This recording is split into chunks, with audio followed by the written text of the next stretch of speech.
Hi, I'm Mara. Welcome to my Newtopia, or my new world. Today is April 17th, 2017. I had VSG surgery on August 15th, 2016. So today is my 34-week/8-month anniversary since my surgery.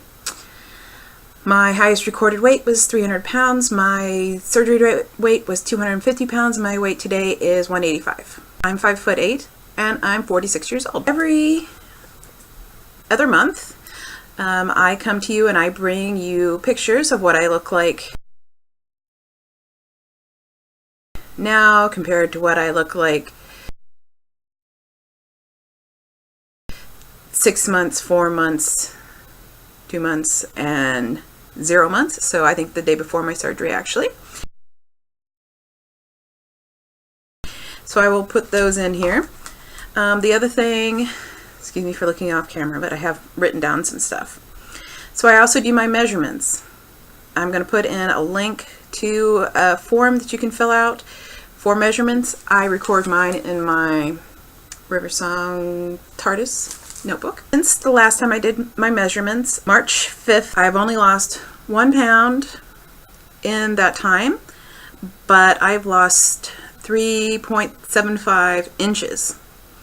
Since I first recorded my measurements the day before my surgery, so August 14th, 2016, I've lost 44.5 inches overall. I have my supposed 6-month appointment with my surgeon this Friday, and it'll probably be my last appointment with my surgeon. I'm supposed to go at 12 months, and I'm supposed to go at 18 months and 2 years as well, but really not really seeing the value of going to see the surgeon. I'm not having any physical problems from the surgery, and the last time I went to see him, all he did was say, "Are you having any problems?" And I actually was having a problem at the time, which I think was related to dehydration, which I've talked about in previous videos. And he just said, "Oh, I don't know what's causing that.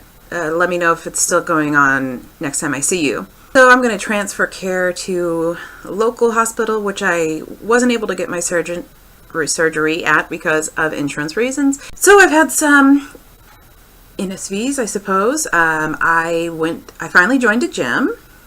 Yeah, it was 1 day short of my 8th month anniversary. And I went for like an hour and a half. I worked out in the pool, I did water aerobics, and I've only gone once because it was just last Friday that I joined, and then had the weekend, and then I had a bunch of stuff to do today, so I'm hoping to be able to go back tomorrow. Plus, I am, still dealing with a shoulder injury, and I definitely overdid it in the pool.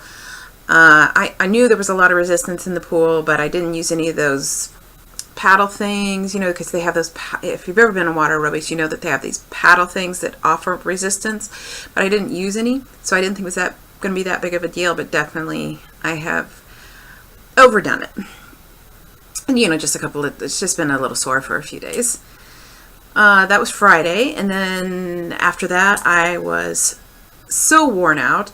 I went to the coffee shop and got a giant iced coffee again, and because I was, the gym's only like maybe somewhere between 5 and 10 minutes from my house driving, and I was really doubting that I would be able to drive home because I was so tired. And I really just think the gyms need to put nap rooms in for people who are just coming back to working out that may have overdone it a little bit. Saturday, my husband and I went to a baseball game for the local team, Durham Bulls. You may have seen the movie, Bull Durham. And a few things, NSV wise. I was able to sprint or gallop or jog or whatever up and down the stairs with no problem. And of course, I'm like 100 pounds less than I was the last time I was there. So I knew that the seats would be more comfortable because, they're fairly narrow seats. They're trying to get as many people in there as possible. And so, I fit perfectly fine. I was able to cross my legs and be really comfortable. And I knew that my bum was going to be sore because my bones are a little closer to the surface now. I still have plenty of padding back there, but, just a little bit. What I did not realize or anticipate was that because I've lost so much weight on my back, that it hurt sitting in a really hard plastic seat, because the bones of my spine were pressed up against this hard plastic, and it was really, really painful. In fact, I'm still having pain from it, from just sitting in a chair. It was like over 3 hours that we were at the game, and yeah, I could not get comfortable. I kept leaning forward, moving around, and driving everyone around me crazy because I was moving so much. But that was fun, fun to be able to go out and do stuff. And we ate there. They have a barbecue restaurant, and they just have a platter with just the meat and like baked beans and coleslaw. And so my husband and I split it. I mean, I had maybe like a quarter of it, and he had the rest of it. So that was fine. But I'm a little concerned that I'm getting a transfer addiction. So, if you've ever been addicted to anything, including food, that it's very common for people to move from one form of addiction to another. People who have weight loss surgery or lose a lot of weight, it's very common for them to become alcoholics. That's probably number one. Sex addicts, over shoppers, drug addicts, things like that. Because you have that addictive personality to how you got to be a few 100 pounds. And I'm worried that I'm getting a caffeine addiction. I talked about this last week. I had caffeine, and I think it was like the third time that week I had caffeine. And since then, I've pretty much had caffeine every day. I had a big thing of caffeine this morning. I was on my way to meet someone for lunch, and even though I knew I wasn't going to be able to finish it before lunch, and so it just sat in my car, and it was a nice coffee, and it was like 80-some degrees here, and so it just became a melty mess, but I still went ahead and drank it afterwards, after lunch. Yeah, I don't know. I mean, caffeine's a drug. Obviously, it's not great to become addicted to it. I do know a few of you are hardcore coffee drinkers. I have before previously till now been having coffee decaf only, twice a week. And now like every day I'm like, I want some more caffeine. I want some more coffee. I feel like I'm developing a problem. I don't know if it's that, I don't know if it's that bad. I don't know if I'm like, really, should I be that concerned about it? I only drink it, in the morning or early afternoon, like before 1 o'clock. And I still am not drinking it with sugar. I drink it with cream, and I don't know. It's not like I'm jonesing for it. I just think, it's probably a good idea that I should have some. I don't know. What do you guys think? Probably should lay off it. Though I did buy like a pound of like really specialty caffeinated coffee. Then I have to make it home. Maybe that would be better, because honestly, I'm going out and drinking more coffee, even though I have coffee at home and I have everything to make really good coffee, all the syrups, everything I do, don't know. So as I said, after I went to work out, I went to the coffee shop and I bought a coffee, and a giant freaking coffee, and I bought some moon cheese, which is 100% cheese, because I was really hungry, and because I usually don't eat breakfast, as most of you know. I eat 2 meals a day. I eat lunch and I eat dinner. Now lunch could be as early as 11 o'clock, but that day the class was at 11 o'clock, so I'd had a little bit to eat before I left, but I was worried about getting sick, working out and getting sick. So today I went to the vitamin shop and I bought some protein bars. Now, I don't like protein bars. I don't like protein drinks.